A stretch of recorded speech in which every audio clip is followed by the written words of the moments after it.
Welcome to Fine Cuisine and Etiquette with your host, Oliver Gerald the Eater, your guide to the finer things in life. Every once in a while, I like to visit a Reddit forum called Virgin Exchange, watch an episode of The Big Bang Theory, or stop by Comic-Con.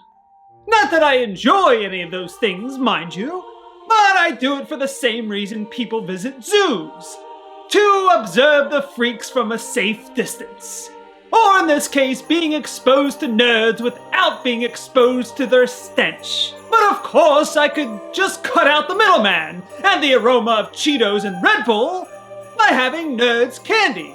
Incidentally, and speaking of a repository for wild animals, the alleged origin of the candy's name harkens back to a Dr. Seuss book, If I Ran the Zoo, where the so-called nerds are amongst the creatures under consideration for inclusion. If it were up to me, I'd spay and neuter all nerds before releasing them back in the wild. Catch and release program, if you will. But for some reason, I'm not allowed to make decisions that affect others' lives. Something about ethnic cleansing.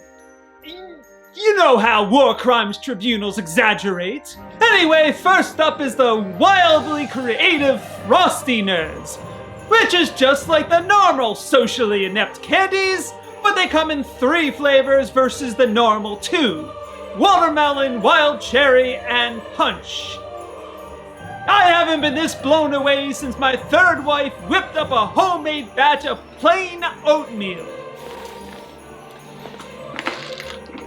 There's no real surprises here. It's nerds in 3 flavors versus 2 and with a festive design on the package. So it's the same miniature rock-like candy with one of the sweetest cores in the industry. If you prefer something a bit more subtle, you won't find that here, but you probably know that already. So I rate the Frosty Nerds 4 silver spoons out of 5. The other items should also be familiar, mostly for those who caught our All Hallows Eve content, since the Holiday Nerds rope is basically a repeat of the Halloween version, and all the other ones. It's not a brand new item by any means. But for those who've never had it, it contains a gummy string with a crunchy, nerdy exterior, and it's that textural contrast that works so well.